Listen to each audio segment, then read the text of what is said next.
So I'm going to bring up some dark part of your past. Go for it. Okay. You recall when you were going to start a cult? Yeah. And how bad of an idea that turned out to be, how horrible it turned out to be. It ended up being nice at the beginning. I never got that commissioned oil painting that was started.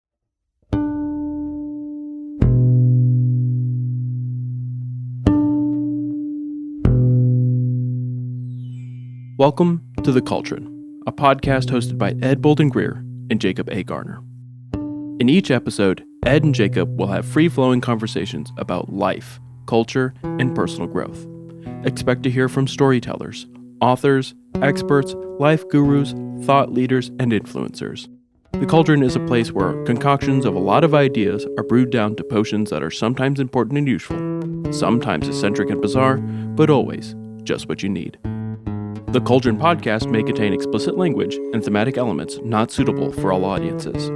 Listener discretion is advised.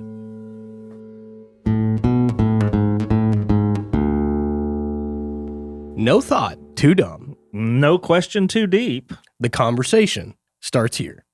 Welcome to The Cauldron. Hey there, Jacob. How's it going, man? It's going fantastic. Beautiful day. Weather's great. Fantastic. Beautiful day. Weather's great. I'm telling you, dude, you felt it. I did. This morning. I sent it. You saw the message I sent out on the thread yesterday. You certainly did. Hit it right on the head. Every year, there's just this one day I walk out to meet the challenges of the world. And the temperature's down a little bit, and there's something about the air, and there's something about the way the sky is, and you know that one word, fall. But I also know that we live in Tennessee. Yeah. So it's going to be 90 degrees tomorrow, like within the afternoon. So we've got a big announcement today. We certainly do. We're gonna get this ball rolling here in a minute, and we'll play our game here in a second, but we want to make this announcement, and for a lot of you will understand why we're doing this, and some of you who are on our social media, you might have had a little peep into this, but here we go. We are changing the name. We kind of hinted at it in another episode that we were changing to The Cauldron, but we've been looking to brand our own podcast, okay? And so we've decided to rebrand. This was a decision that was made with Small Raven Media.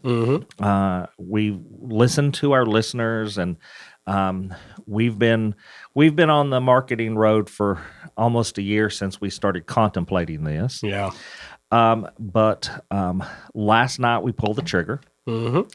And today we are announcing that we have renamed the podcast. The new name we're going to be going, how can I say this? I guess I'll just read the announcement we have. How about that? Let's do it. That sounds good. A new name, same snarky attitudes. The Cauldron has cracked, but it ain't broken. We're thrilled to share that the Ravens Vail Cauldron is transforming into the Cracked Cauldron Podcast. This shift isn't a departure, it's a deepening. A name that reflects the stories we tell, fractured, funny, and full of snark. We will remain a very proud part of the Ravens Vail Podcast Network, powered by the wings of Small Raven Media. And our commitment to weird and wonderful content is stronger than ever. Yep. But you may be asking, why the change? Why the change? He's slow some days. Because cracks let the light in. Because every cauldron worth stirring has been through the fire. Because our content deserves a name that honors imperfection, resilience, and the sacred art of bullshit. So, everybody, welcome to the Cracked Cauldron. Welcome. Same voices, same bullshit. Same budget, same studio. Just a name that fits the shape of what we've been becoming. And I love it mainly because our podcast really has taken quite a few changes. It has. As we've found where we actually are, which is the Cracked Cauldron. I think it's just a perfect fit for us, really. I do too. It doesn't put us in a box. It puts us in a cauldron. You're so corny. I know. But if you start looking at our branding online, you'll see that it's already changed. You can go you can go to the Facebook, to the Facebook, and you can see that we have a new page just for the Cracked Cauldron. Obviously, we want you to be on Ravens Vail and Small Raven Media's social media as well, because a lot of things come out there about our podcast as well. But we're gonna be having our own branding so that we can grow and expand and mature. Yeah. And we're already it's already been reflected, the changes on like Spotify, Apple Podcasts, you can all find that us stuff there under the Cracked Cauldron Podcast. I said mature, and Jacob didn't take it as an old joke. No. So it shows a little maturity after he's 30. Aging like fine wine. Or as Willie Nelson would say, yesterday's wine. So what have you been doing? Whole lot of everything, honestly. I took a break from the gym for like a month. Just it was just like I do this occasionally type of thing. Just really making more time for the people in my life. They kind of need it. And even though I need the gym, I know that people need me. So it was one of those things. It's also I've been reflecting a lot since I turned 30. I know it was corny as that sounds. I'm still relatively young, but I'm now seriously taking a look at my health. I was telling my partners this the other day because I've always kind of been a healthy-ish person my entire life, but the gravity of turning 30, I could say this beyond a shadow of a doubt, with the friends and my family situation and just the people in my life, they really make it appealing and worth it to be on the earth for another 30 years. So, of course, I expressed my gratitude to everybody that needed to hear it, but I've started to take a serious look at my diet, and then also just the wear and tear from fighting. It'll be 11 years in October. It's your last year, though, buddy. I know. At least fighting semi-professionally, I'm not going to be doing it anymore, but I will still continue to train. I think that it's like a CrossFit type of situation for me now. Right. And obviously commitment to my students on my self-defense class. I didn't take a break from that. Right. I would like to say a thank you to everybody that reached out. Yeah. All the listeners that reached out, came out to CreepyCon. That was awesome. When we were celebrating your birthday. And I was birthday king for a day. You which were. was dope. We talked about it in the last episode, though. It's been a wild ride. It has. The past couple of weeks. One of the things that I'll say, of course, we went to the desert. Yeah. Palm Springs, baby. Palm Springs. And while we were there was a splash festival. It's an EDM festival. And I heard some of the best music I have ever heard, EDM music, of course, that I've ever heard. Some of the best DJs at the most unopportune times. Like when we were trying to sleep. Yeah. Okay. What this Splash Fest is, as I said, it's EDM, but DJs are given access to set up at all of the resorts and everything that are there at their pool. Which you guys were at a resort. We were at a resort. Even though you guys were working the entire time. Right. Like I said, the most inopportune time. Like when you're trying to work on problems. Yeah. And it's your focus is on the PowerPoint screen at the front of the room, and you've got EDM music playing. And you both like that kind of music, and we're like, and everybody's like, there's no focus. We can't focus. and there was no turning it down. No. We just had to get used to it. And you didn't want to be like those crotchety old men, be like, hey, we got a meeting in here. Nor could we have done that because the pools were farther away, but the music sounded like it was right in the room. And that went on the first night, on that Friday night. It went on until 2:00 in the morning. Shoot, buddy. You know? And we were tired. And the second day, it ended about midnight. Mm-hmm. And then Sunday, it ended right around noon. Yeah. Interesting.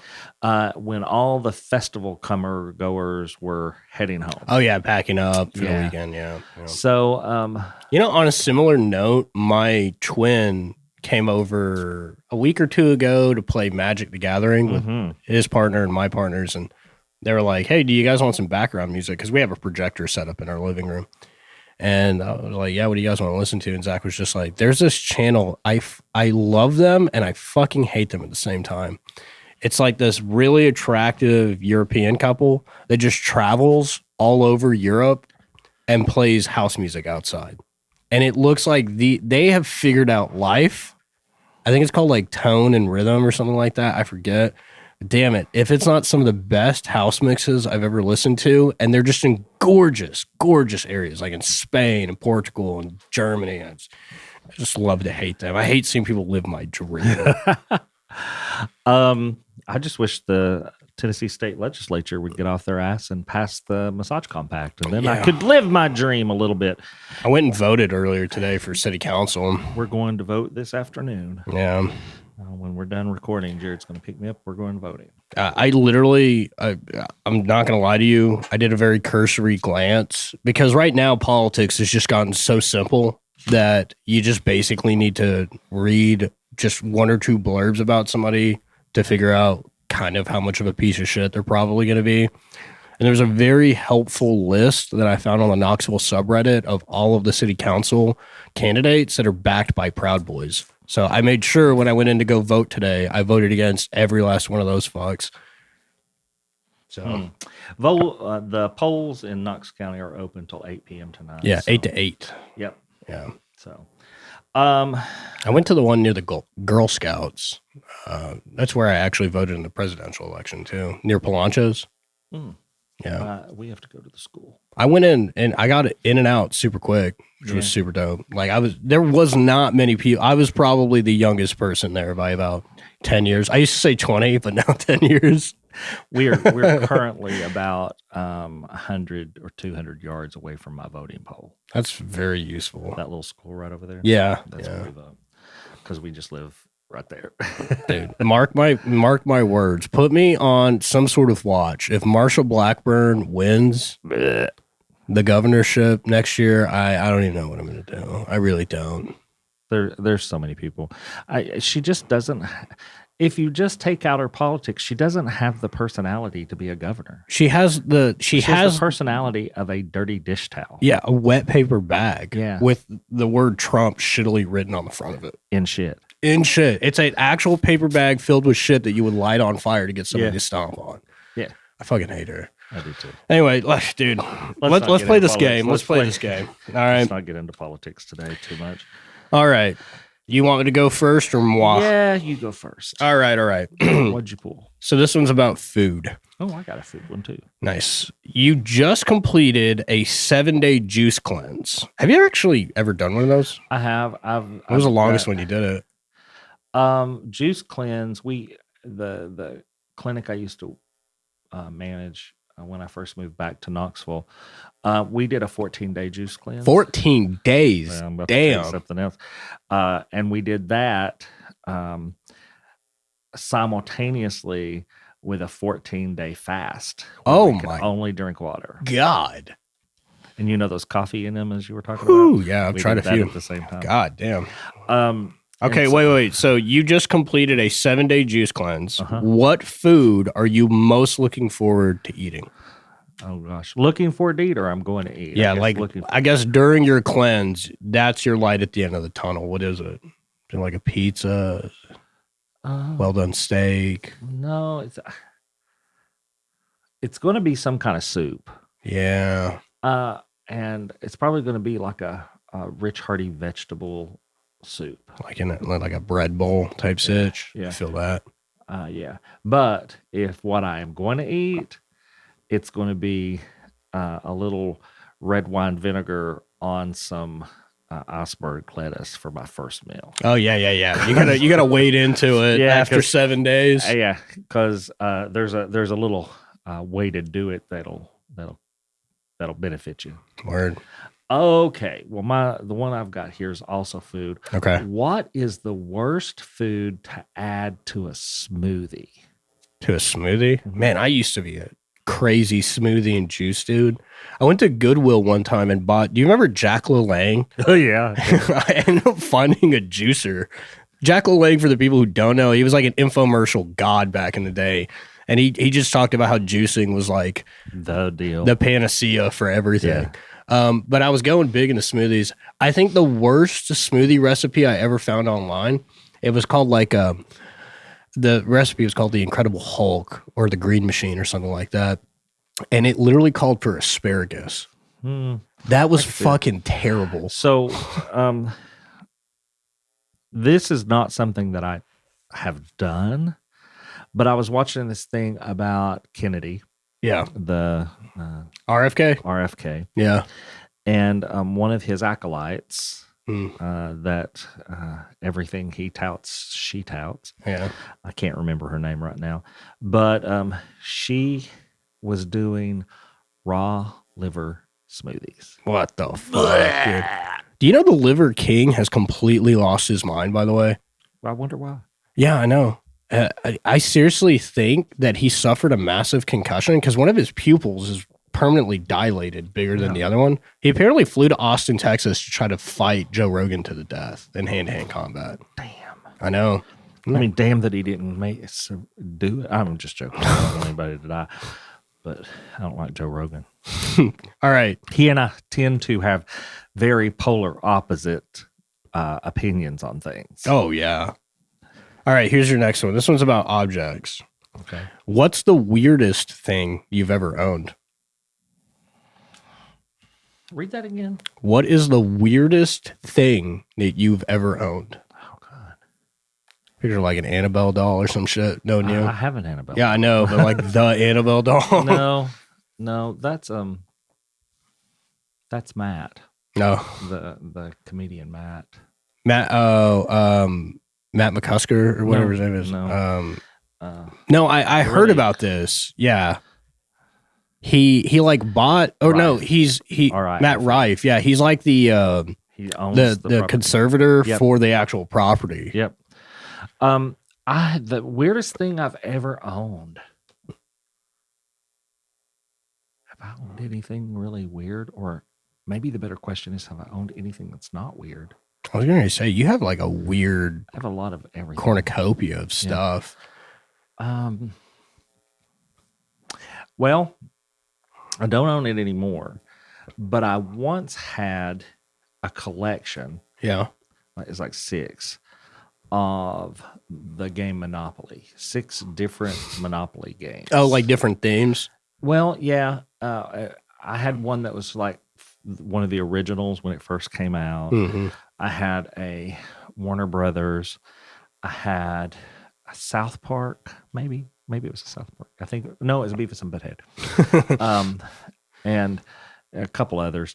And everybody said that was pretty weird, but I really liked playing Monopoly at the time.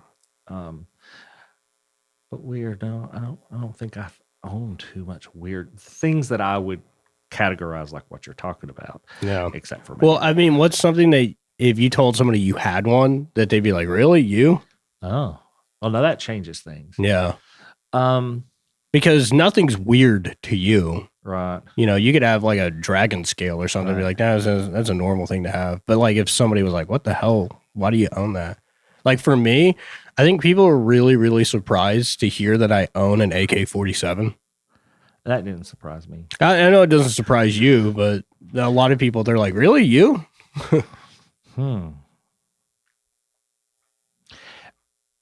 Well, you know this already, but I think this is fairly weird. I own a collection of flashlights that are the most high-powered flashlights you can buy. Like, these things will shoot an airplane out of the sky. They burn your skin. Like, it is intense. So maybe that is pretty. That is a very niche thing to have a huge collection of. I get made fun of by the family for having them. You gave me one. It's kept in my car in my emergency kit. Here's the thing, with the exception. Well, I can't even say that. Every single one of them that we gave as gifts and stuff, everybody has said, they last forever. Yeah, they do. Recharge them, but they last forever. And when the power goes out, it lights the whole room. And all you got to do is move room to room, and you've got a fully lit room. Yeah, and from the outside, I tested this. I had Mytho turn it on in our gamer room. It looks like somebody dropped a flashbang off in that room. It's crazy. In fact, it has strobe. In my emergency kit, I actually have a magnifying glass, and I tested this out. If you shoot the flashlight that you gave me through the magnifying glass, it will concentrate enough that it starts to make like a leaf smoke. They're powerful. I bought it, my first one, so that I could take pictures of clouds at night. No shit. That thing will evaporate a cloud. Those things are so strong. So yeah, I think my collection of those are probably the weirdest thing. Okay, mine's a little weird. Okay. It's a famous people one. All right. Which famous person did you once hate, but now you quite like them? Let me think. Somebody I used to hate, but now I like. Mm-hmm. Oh man, I think it would be easier to go in the reverse. Honestly, this is actually something that I think most people agree with, and maybe we've talked about in the past. I was a part of the early Guy Fieri's a punk. What a loser. Now you like him? Dude, what a fucking life Guy Fieri lives. And the more you figure out about his personal life, that he officiated his sister and her wife's wedding, that he goes all the time. He also catered it. Oh, yeah. Oh, I'm sure he did. And he also goes, because he's based out of California.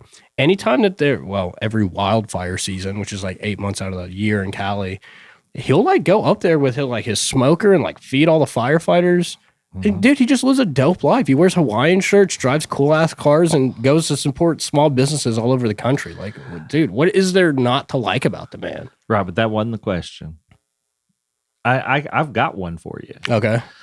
We actually just talked about him when Joe Rogan first came out. Oh yeah, yeah. You were like, Joe Rogan. Well, I think that Joe Rogan changed, and like most people do, and it's so sad too because he actually had a guest on the other day that I really, really wanted to listen to.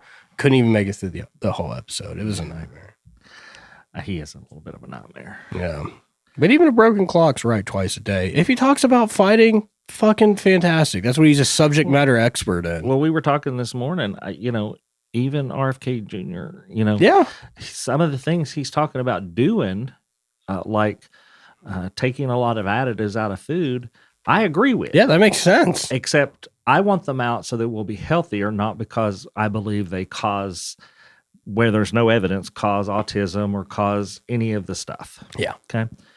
So you were doing some research. I guess it was a couple weeks ago, and you and I don't see eye to eye on everything. No, and we have, I'd say we have the same belief on AI with a different twist. Yeah. I have chosen to look at it from it's a tool. Yeah, a very positive spin on it. And I look at it as Skynet. You look at it as the devil, yes. Yeah. And so you were doing some research, and I was kind of fascinated with that research. It's nuts. I think it's all fascinating. And I'd asked you if you would talk for a few minutes about that on today's podcast. Let me just say it like this. Okay, Shohei Ohtani, the most paid baseball player in the league right now. Also, stud. Really good. He's worth every penny. But is he handsome? Oh, my God. Have you looked at him? No. Oh, my God. He's just this Korean god playing for the Dodgers, man. But if you read a headline that said Shohei Ohtani gets a $250 million contract for his extension to play on the Los Angeles Dodgers. You wouldn't bat an eye, right? You would go, well, that's a sports contract. It's baseball. Historically, the contracts are very expensive. If you read that Patrick Mahomes got a $150 million contract to keep playing for the Chiefs, again, nobody would be surprised at all. Yeah, that's Shohei Ohtani. Do yourself a favor, listeners. Look him up. Yeah, listen. But I'm going to spell this name for you. Yeah. It's HYESEONGKIM.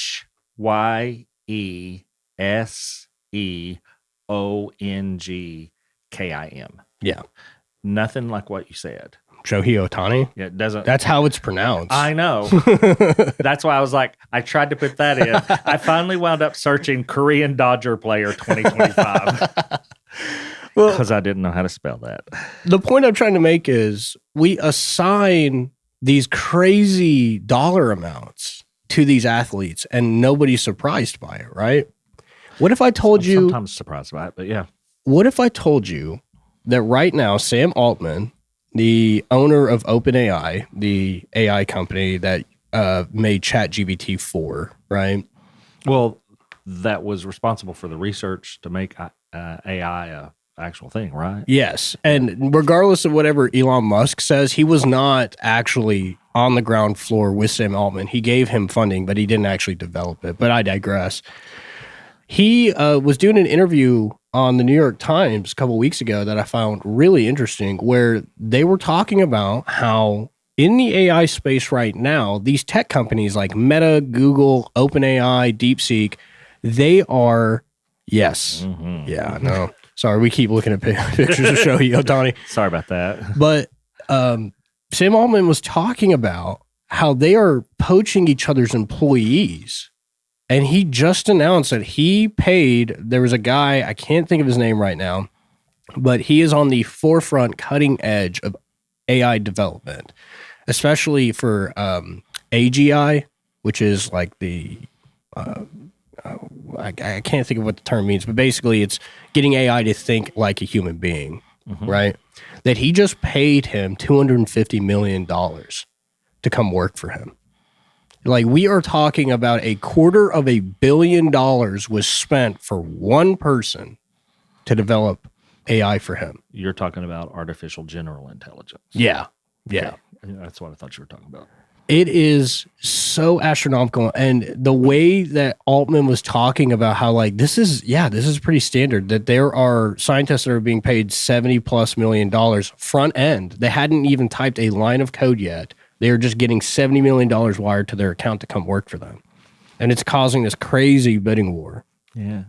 That is kind of shocking when I look at like education today. Mm-hmm. And I look at teachers making subpar salaries. It's ridiculous. It's ridiculous. I mean, on the one hand, when you are on the cutting edge of something, you should be paid for it. Yeah, I completely agree with that. Yeah. If you're the only person in the world that knows how to do one thing really, really well, you deserve whatever number they write on the check. Yeah, supply and demand. Exactly right. And so I'm not going to fault them for their salaries. What I'm going to do is I'm going to fault society for where would we be if we invested into our education system the dollars that we invest into technology that's emerging. Yeah, well, I know equal. I know that you have don't stop funding emerging technology. No. Just invest into your people too. I know that you have very strong opinions about him, but there actually is something that Joe Rogan said that I think you would agree with him on. They were reviewing, he had some conspiracy theorists on his podcast, as he does, and they were talking about how, like, right before 9/11, the Congressional Department of Defense spending budget, what do they call that when they go itemized list for spending? I don't know what it's called. Budget review? Yeah, something like that. And they were reviewing how many trillions of dollars we had spent just in defense, right? And Joe Rogan said, can you imagine how much it would put the rest of the world on notice if instead of that number being followed with spent on defense budget, right, read spent on the Department of Education, like how crazy the world would react if they realized that we were taking education of the public that seriously. It would be nuts, man. It would. Just a little local thing here. Did you hear that the Tennessee voucher program is being very successful for its purpose, which is to make rich people richer? Yeah. They are spending more per student on the voucher program than public school. Yeah, and there was a interesting report that I didn't realize, but did you know, Ed, for every student that is taken out of the public education system, because public schools only get a budget allowed per student, like, and the amount of students that have enrolled impacts how much the state or the federal government gives them. One student being removed and then being homeschooled takes about $55,000 away from that school. Yep. Because we are seeing an explosion in private schooling and homeschooling right now, which is just nuts. Also, in every metric that the experts in this field measure, homeschooling education pales in comparison to the efficacy of a public school system on average. Now, granted, there are some terrible public schools out there, I am sure, but on average, a student that is homeschooled versus a student that goes to the public education system, we are talking leagues of difference in terms of overall academic performance and better quality of life once they become an adult. So it's just crazy. $55,000 per student is what a school loses. Mm. And how much is the voucher worth? The cost of tuition. Yeah. And plus, So it's more than that. there's a local private school in this area. I randomly looked this up when I saw that number. CAK, I think it's like $17,000 a year or something like that, for somebody to go to grades K through 8 or K through 12. $16,000 is what the voucher would be worth. And then the public school system loses $55,000. Again, I could see the logic that some of the $5,500 per student. $5,500. Yeah, $5,500. Either way, I can see the argument that some people make where they're going, oh, we get to spend less tax money on blah, blah, blah. But again, the quality of education overall, like, there's just such a good reason why public education should be funded better. What we're seeing is more private schools popping up, mostly in the church sector. Yes. Yeah. Which kind of brings me, I'm going to say my obligatory churches are not what God meant for us to do and have, because they are not doing the purpose of Christ. Yeah. And that's all I'm going to say on that. But that leads me to something that you and I talked about on our AI episode, and that is about how disconnected AI is sometimes from reality. Cool. Like you can, and how,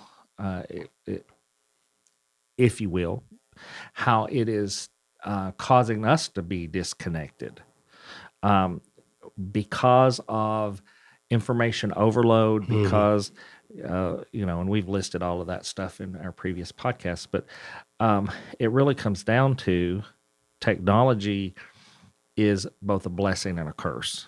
Oh, easily. Easily. And I wanted to touch on the use, because you and I have advocated so strongly most of our lives for mental health services and for people to have a therapist and to utilize a therapist, and that mental health care is so very important. Yeah. And I was reading about people using AI for their mental health care. Yeah. One, that just so saddens me.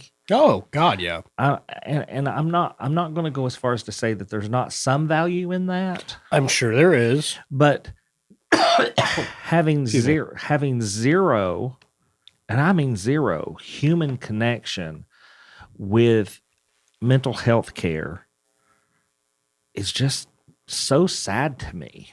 I think it's people using like ChatGPT for their therapist in place of an actual one.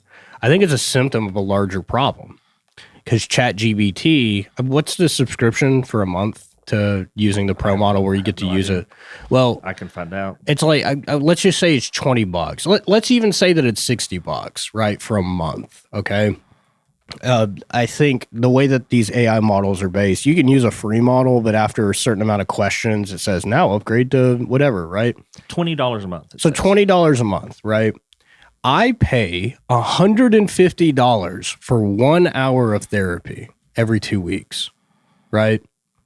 So I think the symptom is that healthcare is just not affordable. Mental health care is not affordable to the average American. So they are opting instead to use ChatGPT. Well, I don't know that they're using ChatGPT. I'm just going to be honest.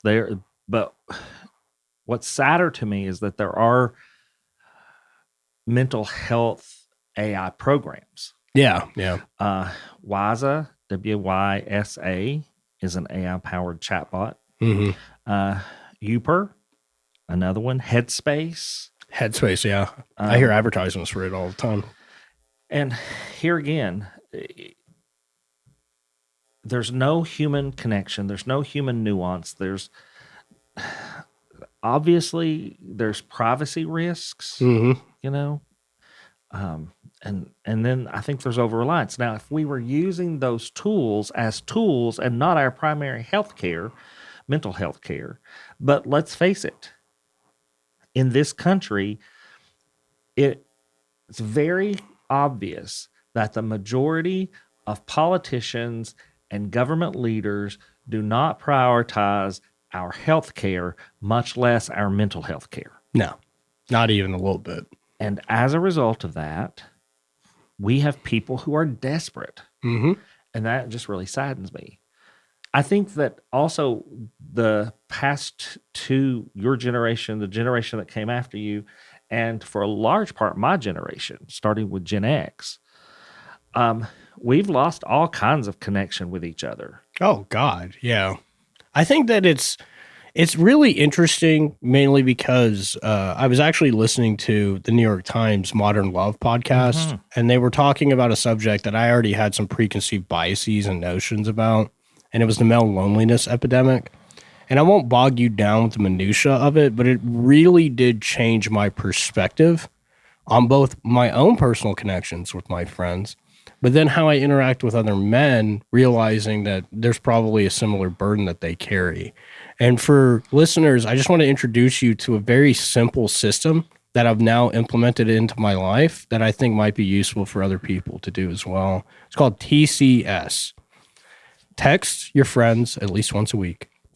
Call them once a month and see them physically quarterly. And when I actually went through my text messages and my Instagram messages and stuff like that, I realized I wasn't even doing the basic tenets of TCS. I really wasn't. And even though you have two partners, you were still feeling alone. Yeah, it was a very sombering moment, mainly because I think this person kind of peeled back the veneer of I'm not really lonely, I'm doing everything I should, and I realized that I fell into that category, right? I think if we really look at, and I'm going to make a wisecrack, but I also think it's true. Yeah, I think that for a long time you supplemented connection with temporary connection, with all your Tinder dates and your trysts and everything. Yeah, we've never hidden that you've been a little bit wild in your younger days. But I think that there's some key aspects to this male loneliness thing, like emotional suppression. Like we're taught to suppress our feelings. Oh, yeah. Right? I think that we've also, as a generation, or not generation, as a society, we're taught that we should keep our circles small. Mm-hmm. We should have fewer close friends.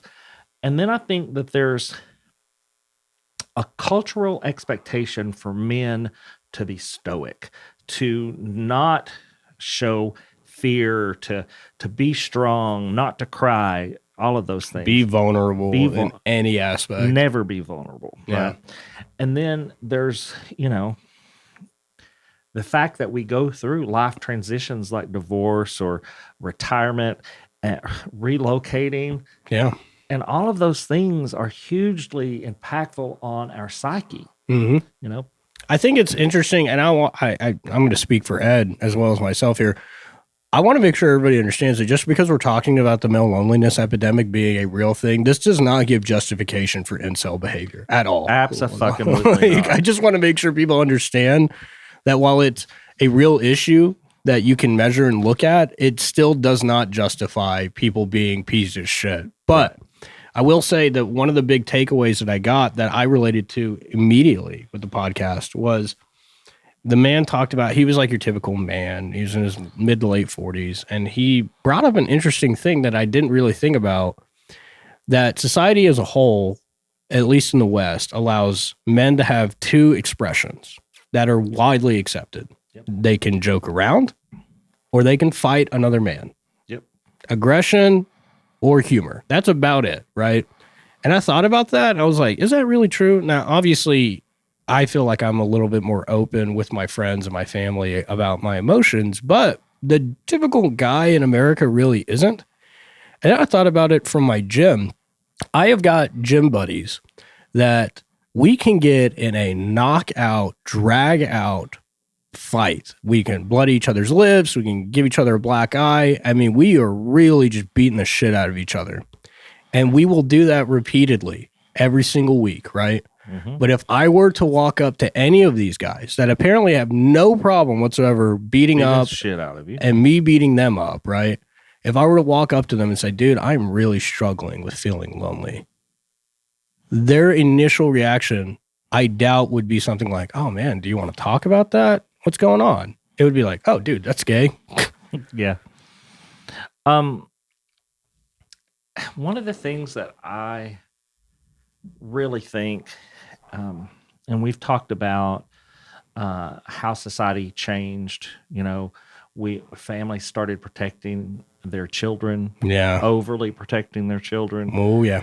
And then, you know, we hit 2020 and we were so starved for engagement and we were so starved for connection. And so TikTok and you name it, Facebook, Instagram, all of Reddit. those things became our connection because we couldn't connect in real life, IRL. And so I think that I saw a big increase in what I'll call the gender epidemic, where men were blaming women for not being attracted to them. Yeah. You know, that's just part of the gender epidemic. But I think men and women are both lonely because of the places that we've put ourselves in, you know? But overall, I think men have a harder time with it. Women talk about it. Oh, yeah. And men don't. There's a reason why most men fall over dead at like 60, Yeah. you know, because they've just never had a healthy expression of emotion. Yeah. And I think that we have to start looking at it less as a personal issue and more as a public health concern. Yeah. Like it's chronic and it's causing problems in our world. Well, I mean, look at it as simple as this, and I get that it's a complex issue with a bunch of different inroads that connect, but who is the typical suspect in a mass shooting? If you heard that there was a mass shooting somewhere, who do you picture? A lonely white guy, which, you know, that is statistically the safest bet now, is that it is a lonely white guy. So for people that act like the male loneliness epidemic is that's a him problem, it's a societal problem, 1,000%. 1,000%. Yeah. I even thought about this the other day, too, because I was reflecting on when was the last time I saw somebody who was a friend of mine cry, right? Like a male friend. And then I even stopped to think, when I was growing up as a young man, the only places I would see somebody cry, like another grown adult male cry, was at church or a funeral. That was it. That was the only safe spaces that they had to do that in, right? And like, Now religion is on the decline, especially Christianity. Church attendance is at an all-time low. And I'm not saying the solution is everybody find religion and go to church, but I think when we started to see a decline in a safe space for adult men to cry in, it just exacerbated this issue. I just looked up statistics for mass shooters. Yeah. Since you said that, overwhelmingly, mass shooters are 95% male, 54% white. Yep. The average age of a shooter is 34. Really? Yeah, you got a couple years. Yeah. And all have mental health and emotional issues. Most have experienced significant personal crisis, trauma, or grievances prior to the attack. Yeah. Okay. Some triggered it. Nearly all had immediate access to guns. That's the biggest problem. Yep. So you are absolutely correct there. And it's I think that the solution to the male loneliness epidemic, obviously it starts with finding some sort of social group of some kind. I can't tell you how many lonely guys I have met at the gym where that is their only social engagement that they have, right? And this podcast by the New York Times brought up an interesting thing about how society would rather see two men fighting than two men hugging, right? Yeah. Which women, they hug each other all the time. Well, and let's face it, there's a little bit of that with women. They like to see them, wrestle in jello. But moreover, men like to see women intimate. Yeah, exactly. And, it's really interesting because I think something that we're going to find out in the next decade or so is that there is a female loneliness epidemic. They touched on it a little bit in the podcast, excuse me, where they talked about how while men are extremely lonely in the modern sense, women are extremely lonely too, because their entire interaction and a social engagement is almost entirely transactional. At least that's the perception of it. Mm-hmm. I have to go on a date and then maybe I have sex, right? That's the expectation, right? I mean, the podcast asked a very important question, and I'll ask it to our male listeners right now. How many platonic female friends do you have? And how close are they? Yeah. Which is something that I think also makes the male loneliness epidemic even worse. And that's how dudes end up falling into I'm a high value male and women are lucky to be around me and blah, blah, blah, because they are looking at it from that transactional lens. Absolutely. And there's a whole segment of the female population that are falling into that too. Yes, they are. Wives. Oh, yeah. And as gross as it is, and I need to figure out how to stop it because I don't want to see it. There are trad husbands. Yeah, gay husbands. Gay husbands, yeah. I think I'll give you my hot take. I don't even know if it'll be a hot take, but I really think that the whole trad partner movement, whether it's female, male, doesn't matter what kind of relationship, the whole idea of being a trad whatever, they just found a way to sanitize a dom and sub kink relationship, and they changed the verbiage to where this is like a normal fucking thing. You know what I mean? I was trying to have a discussion with somebody about this whole what's popping up on TikTok in my TikTok feed, and they were like, "What does trad mean?" And I was like, "Traditional."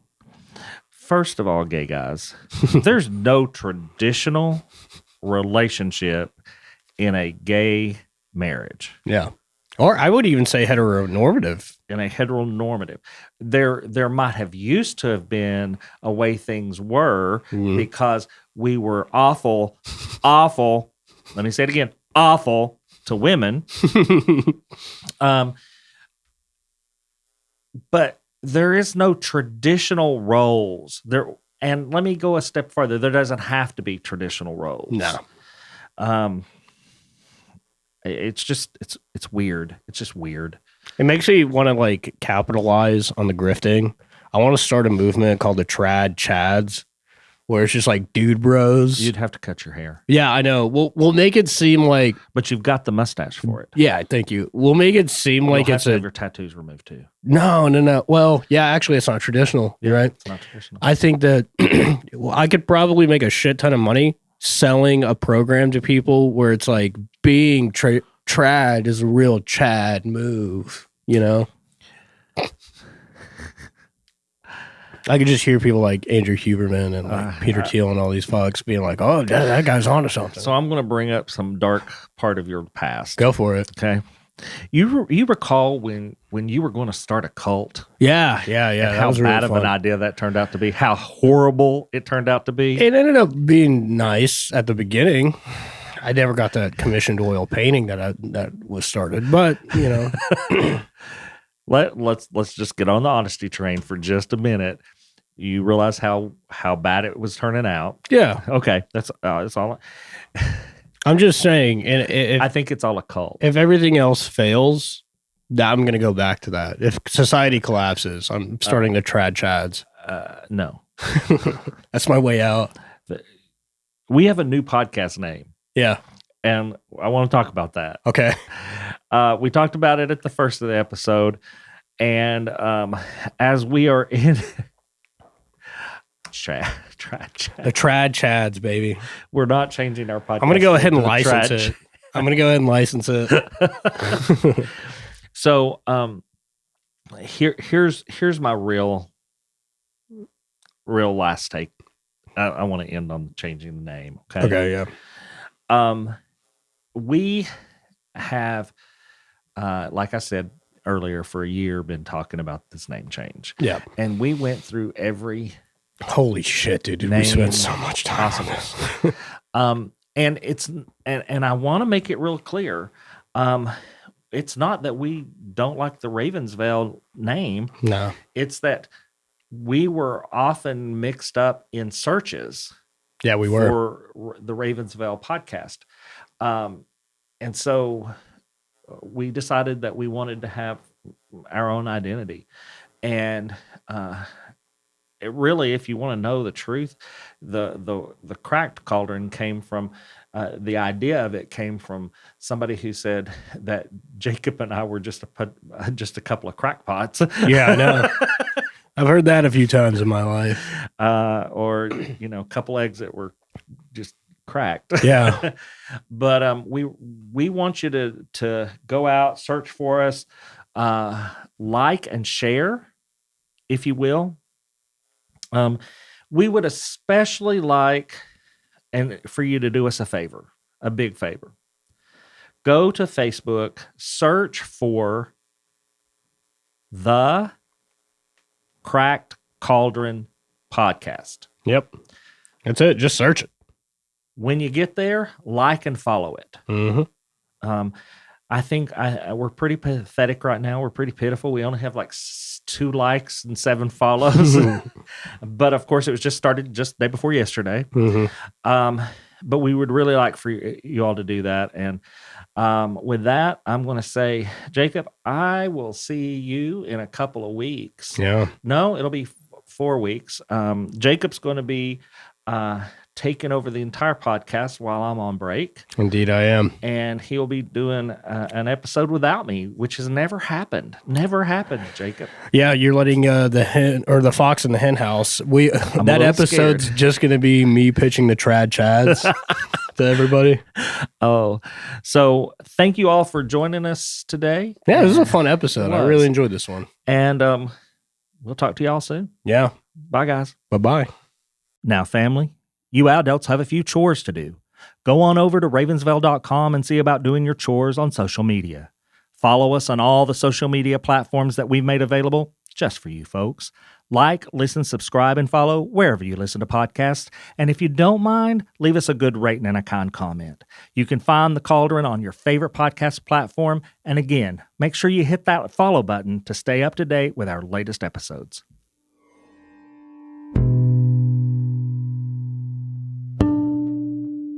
The Cauldron is a production of Small Raven Media. Today's episode was hosted by Ed Bolden-Greer and Jacob A. Garner. Audio engineering and sound design by Nick Devan at Nicky D Sound. Copyrighted 2025, Small Raven Media. All rights reserved.